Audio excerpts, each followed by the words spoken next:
Hey everybody, welcome back to our Neck of the Woods and Vlogmas Day 14. This is going to be kind of one of those off home build topic type of videos, and the reason why we're doing it is because it's the end of the year, it's December, and it's obviously the holidays. A lot is going on with people, and I just want to take this time and talk a little bit about your health and how you're doing, and basically kind of the game plan that I go through every year. And if it helps you guys out, if it helps anyone out, then basically as a nurse, I'm doing my job, educating people a little bit, and overall, that's what we all want to do. We want to live long and healthy lives, so I just want to dive right in and get started on talking about a few things.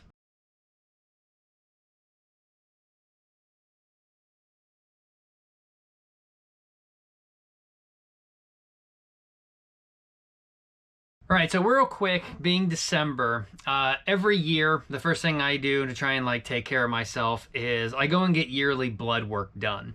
My family's got a history of high cholesterol, which obviously can lead to worsening things.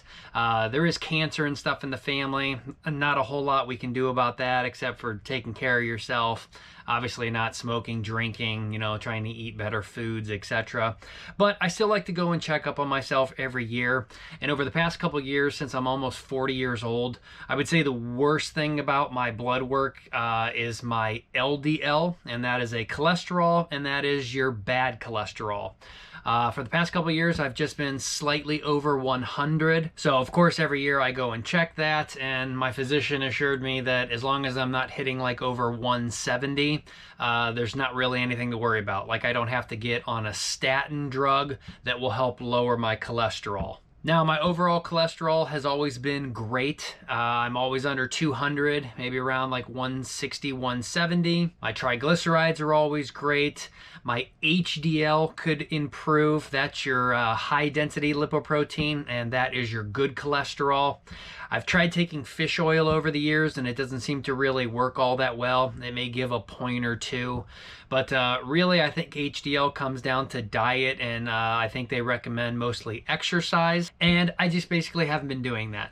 The fact that the house, the big construction stuff is done, I'm not doing a lot of cardio except for moving drywall occasionally. And what I want to get into here is obviously what everyone gets into here. Come January, come a new year, people are always hitting the gyms. The gyms are packed. Well, Aaron and I are putting a gym in the house. So I know people think that we need to finish the house and we need to get into the house, etc. But there's a lot of big ticket items that Aaron and I just can't afford anytime soon. So spending a little bit, if you guys see us spending money on gym equipment or putting down a floor, or we end up drywalling that room first, etc., just realize that I got to take care of myself first. Finishing a $30,000 septic system doesn't mean anything if I'm saving up and I'm trying to work hard and we're trying to get the septic in, and then I keel over because I'm unhealthy and I'm a couch potato just waiting for that to happen.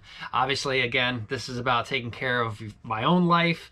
We only got one life to live, so if I end up putting in gym equipment and you guys are spend that money elsewhere, well, I mean, come on. We're trying to take care of ourselves first, so that may be kind of the first rooms that we actually get done. And we've actually have spent a couple $100, about $200, about 500 pounds worth of weight that I bought.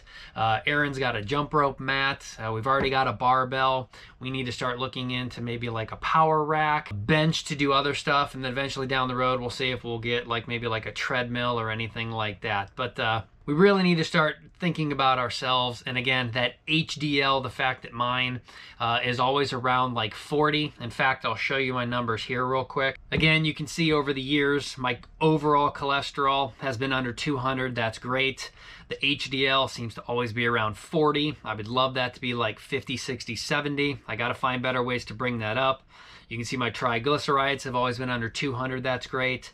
That VLDL, that's just a calculation of kind of the overall. So your cholesterol obviously will change with all of those numbers, especially the total. Obviously, if your HDL, your LDL are increasing, or even if your HDL goes up and your LDL stays the same, well, your total cholesterol is going to change because that HDL is going up. Not necessarily a bad thing, but you can see that again, that LDL number, I think in 2019, it was about 106 also. I think it was actually 109 109. And then last year, 122. I wasn't loving that. And then I got back down this year to 106. I am not on a statin drug. I've just kind of been, again, doing the fish oils. I incorporated over this last year some fiber supplements to kind of just put more fiber into my diet, because that's supposed to help with the LDL. And you know, you look at any box of cereal or anything, it's got like high fiber. They always put like, this is a heart symbol food, and it's supposed to overall help with that. So that may have been a reason why, again, my numbers have come down this year. But the point of the matter is we need to get into a gym, and we need to start basically overall working on my health and starting getting that like aerobic activity back up. And as we're recording this on a nice and gloomy day, the other thing that I was concerned about, because I suffer from what's called atrial fibrillation, started about when I was about 20 years old. The first times it was happening, I was always out at the bars and drinking. Not heavily, not like intoxicated, but you get like 4 or 5 in, you're feeling good, you're really buzzed and stuff. And then all of a sudden, you either pop into AFib for some reason, because alcohol, I guess technically is a stimulant. You're also maybe doing some like Red Bull and vodka shots. Red Bull, caffeine and alcohol is just terrible for you. I wish I could go back and take some of those out of my diet, but you got, you know, stimulants with the caffeine. You're getting dehydrated from the alcohol. A couple times, one time my dog was chewing on my cell phone and my wallet, and when I woke up hearing the crunch crunch, and I was like, what the hell are you doing? And that dehydration and possibly the caffeine and Red Bull and all that stuff, and then the adrenaline hit, boom, threw me right into AFib. That's really the only reason why I can explain that happened. That's the way the doctors think about it. Sometimes we call it holiday heart. People end up in AFib more around the holidays because you're drinking a lot with family, you're off work, college breaks, etc. So it seems to be a contributing factor. So I really haven't drank alcohol or even remotely gotten tipsy in years. Probably in my mid to early 20s, I pretty much gave it up. I'll have a drink out at dinner once in a blue moon, or around the holidays at family functions. I may have 1 beer, but that's really the limit. I've pretty much given it up because I have this condition with my heart that basically goes ballistic. It is very common though in America. It's basically just the top of your heart kind of quivers and goes nuts, and the bottom of your heart doesn't understand what's going on, so it starts to beat faster because it thinks the top of the heart is beating. When it's not beating, it's just quivering, so it tries to beat up or speed up. So every time I've gone to the hospital, I've had to get on medicine to lower my heart rate back down, and then we've always been kind of a waiting game. Do we like shock my heart back in the rhythm? Luckily, the medicine has always kind of worked, and now I don't really ever even go to the hospital because I have medicine here in pill form that seems to work after several hours. So thankfully, that's been working over the few years. But even without alcohol or anything involved, I still kind of can pop into AFib because I get what's called a vagal nerve response.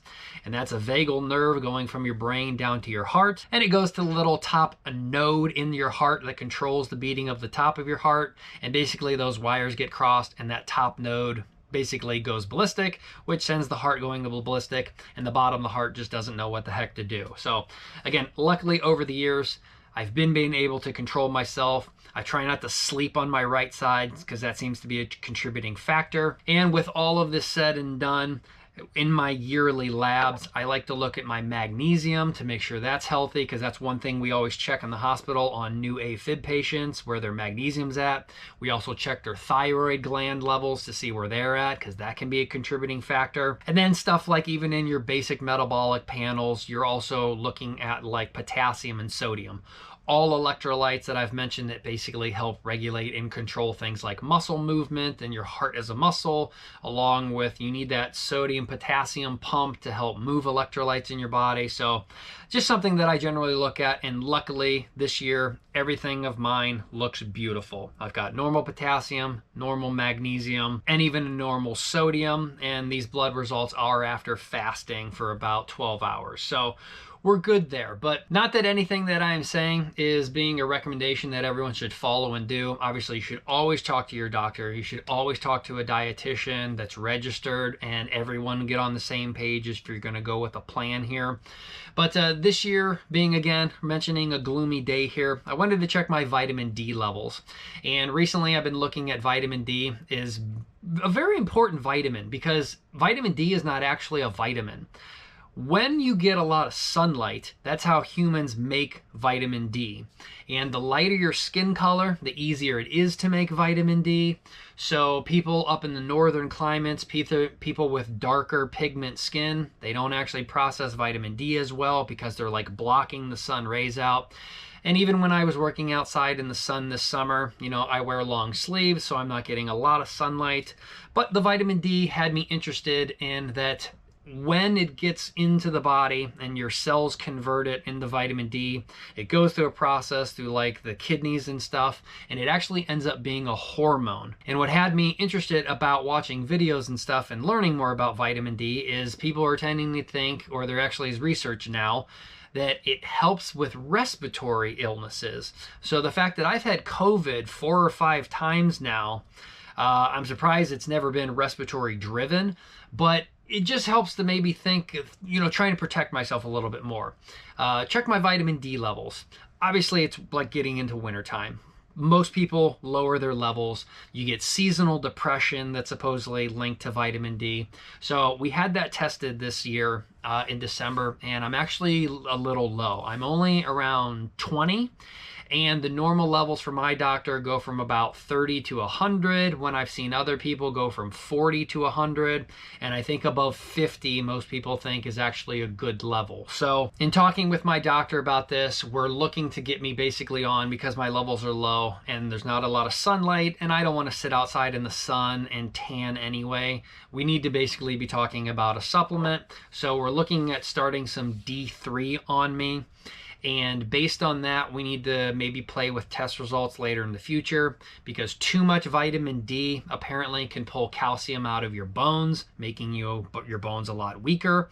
And then those calciums like to deposit somewhere in your blood, and usually in your coronary arteries, which is not good because it's basically building up like hard arteries of calcium deposits. And then you've got your arteries that like stiffen, which can then later lead to heart attacks or even full blockages that I've seen. Being in nursing school and having to do cath lab, or even taking emergency patients down to the cath lab to save their life from a heart attack, I've seen calcium deposits so bad that they can't actually get a balloon through and open up arteries, and they have to literally insert a microscopic drill bit that sounds like a dentist drill that basically drills the calcium out of people's arteries to open them back up. So it's pretty serious that you can't just go playing with a whole bunch of vitamin D and thinking, oh, I'm going to be healthier, my hormone levels are going to be healthier with the vitamin D, which attribute to like muscle and cell and everything else type of growth, and then expect nothing else to happen. So you do have to be cautious, follow your doctor's advice. So we're going to see how much vitamin D3 she actually puts me on. Magnesium, apparently she also agrees we have to watch on that. And while I do have normal magnesium levels, a magnesium supplement apparently helps with the absorption of vitamin D. And then over the past couple of years, people have also been researching a vitamin called K2, and that apparently also again helps. It's kind of like a triple combo that seems to be helping and is really beneficial to people, again, especially for someone at least with the D3 that is lowered, even though I have again the normal calcium and the normal magnesium levels and stuff. We're going to see what type of regimen she puts me on, but again, overall we're just basically talking about health. We're talking about obviously the seasons changing. Again, it's Christmas time. You've got possible seasonal depression. You've got people who are going over to families who are dealing with maybe anxiety or depression, that, you know, they're getting together. Maybe you don't always love your in-laws, etc. So just kind of bringing awareness to everyone that your health means a lot to you.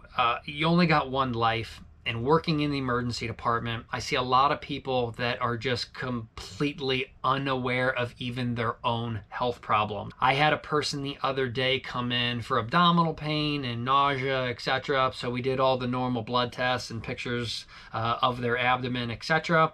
And nothing really came out of it, but they're diabetic. and their blood glucose inside of their bloodstream came back at over 400, which is critical. In talking with the patient, I asked them, you know, do you monitor your blood glucose all the time? And they were like, yeah, I've got a monitor on the back of my arm, and here's my blood levels. Well, unfortunately, their blood levels came back at only 209, which tells me that they're not calibrating their meters properly, and that is dangerous. To put yourself into high sugar for too long, I'm sure we've all seen diabetics out there. We all probably know that feet problem can arise. You get diabetic neuropathy. You can't feel your feet. You step on something and you cut your foot. You don't know that that cut is there. It gets infected. Again, you don't know that cut's there. Feet and diabetes just go hand in hand. It's a major thing that they always have to look for and be cautious of. And you have to see a podiatrist if something ever goes wrong. Don't just be cutting your own toenails if you're a type 1 and you have this neuropathy in your feet. Because again, I'm sure we've all seen at some point in time or heard of someone who gets a toe cut off, a foot, a leg, etc. High sugar can lead to blindness. And then even I've talked to diabetics who I've asked, you know, have you ever been in DKA, that diabetic ketoacidosis, where your blood sugar levels are so high, your cells aren't getting that glucose into them to use as food. Well, your body starts breaking down fat. The breaking down of fat is very unhealthy. It's what puts you into ketoacidosis, and it can be life-threatening. You can end up in like a multi-system organ failure. And I mentioned that to people, and they're like, I have no idea what that is. So it's just crazy to me that people are diagnosed with some serious ailments, whether it be type 1 or type 2 diabetes, and they don't even, you know, again, calculate their blood glucose monitors. They don't have all the information, things about just simple keeping yourself out of DKA, etc. I've mentioned to diabetics before about A1C levels. They have no idea what an A1C level is. And that is basically a long-term blood sugar level. And that's because sugar will end up binding to a red blood cell, and your blood cells only live for about 3 months.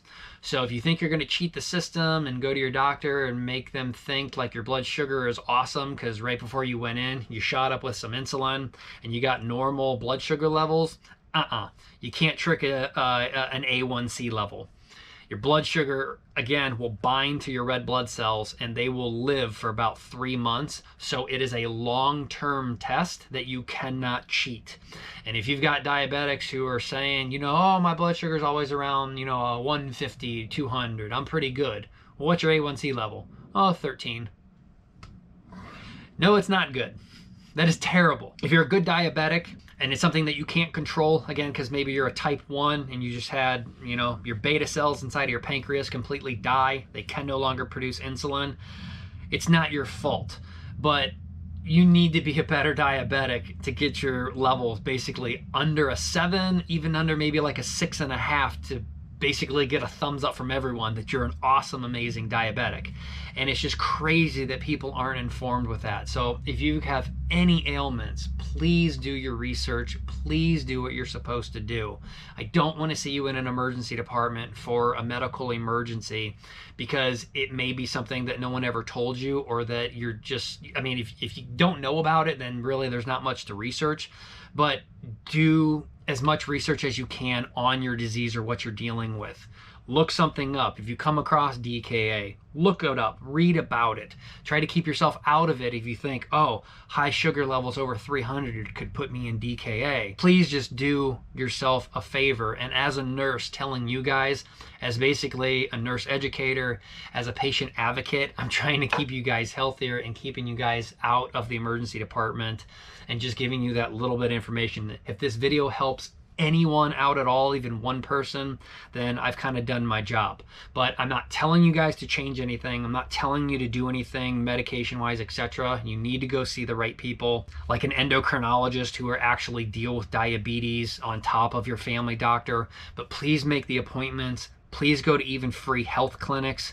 I've been told by physician assistants who even work at like minute clinics and like CVS's or Walgreens that patients who don't have insurance or money, they actually just go into the minute clinic where you only have to pay maybe like $20 or $30 to see a physician assistant.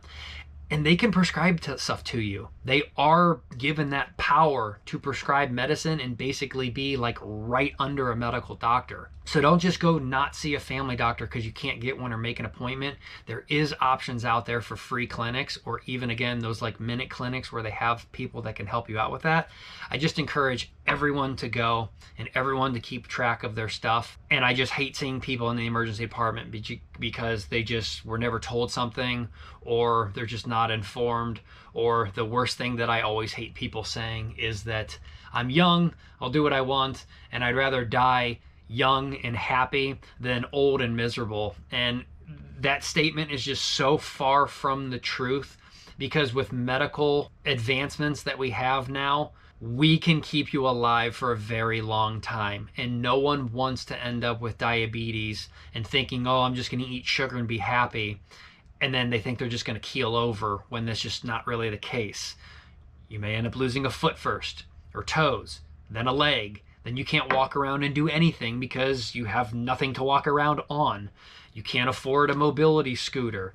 I mean, we will keep you alive for long periods of time, and that is just not a quality of life or a way that I want to see anyone live. So if you're young and you're thinking, awesome, I can do as much Red Bull and vodka as I want, and Monster energy drinks and smoke, and etc., I promise you it will catch up to you, and you will not be happy later in life when you're dealing with all of this stuff, as we just keep on doing to keeping you alive and keeping you going. It's just not a way that anyone should live. So please see your doctor regularly.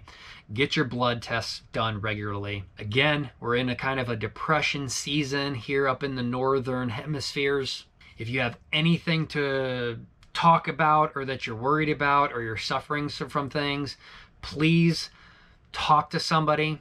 We have in the United States, a 1-800 suicide hotline to call. We do have facilities that take walk-ins. If you pick up the phone and find out more of the public facilities that you can call. You have a psychiatrist, for example, make an appointment, go see them. There's always a better road if you get a plan started and actually head down a different path that is not something that is entirely your fault, if your fault at all. I understand accidents happen and something may have happened in your life that may be a traumatic event, but really the majority of people who have imbalances in their brain with, too much or too little, dopamine, serotonin, etc., that's not your fault at all. No one wants to see you go through something that could potentially be life-altering when, again, there's help out there. So please, if you're ever feeling something down and depressed, etc., pick up the phone and call somebody.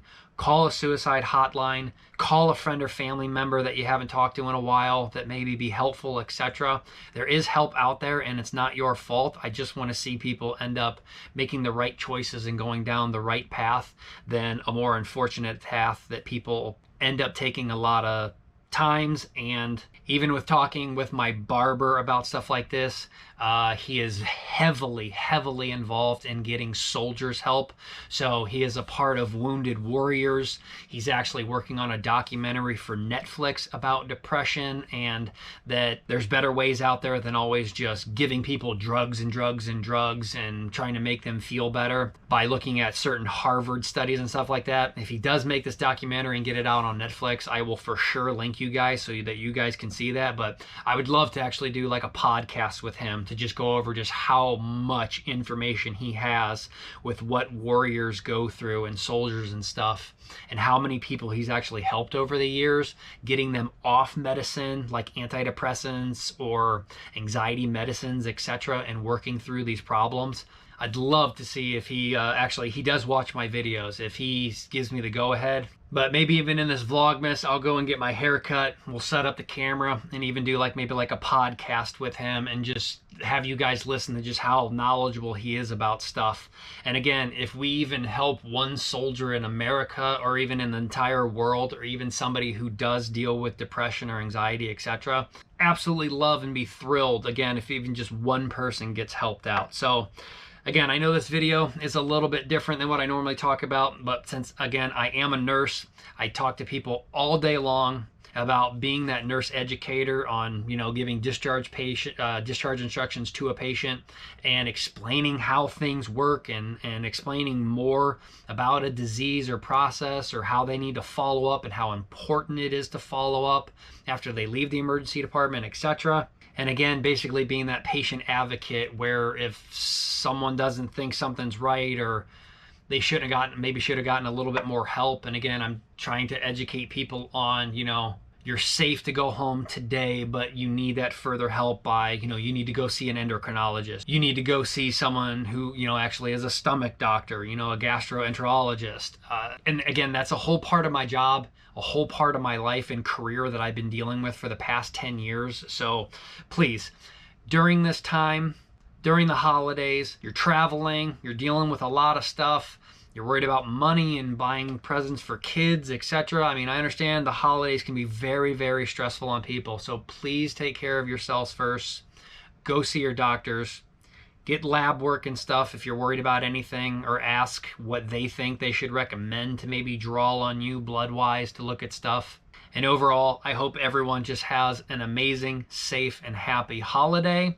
And if you're not, please pick up that phone. You're always just one call away from getting the help that you could use. And I don't want to hear or see anything bad happen to anybody or end up in the emergency department because, again, something bad happened. So everybody, I hope if, again, anyone got anything out of this video, hit the thumbs up button. If you guys got any questions, I'm not a medical doctor. I can't answer medical questions. I can only do within what is in my scope of practice. So if I could recommend, oh, you've got this going on, go see this particular doctor or call your doctor and see if you can get a referral. Again, I'm not going to give out any medical advice or anything like that, or give my opinion on especially what's been going on over the last few years. Like I said, we mentioned respiratory ailments and what possibly could help. Not giving my recommendation on any of that. Talk to your doctor and see what they say. But again, I hope everyone has a very safe and happy holidays.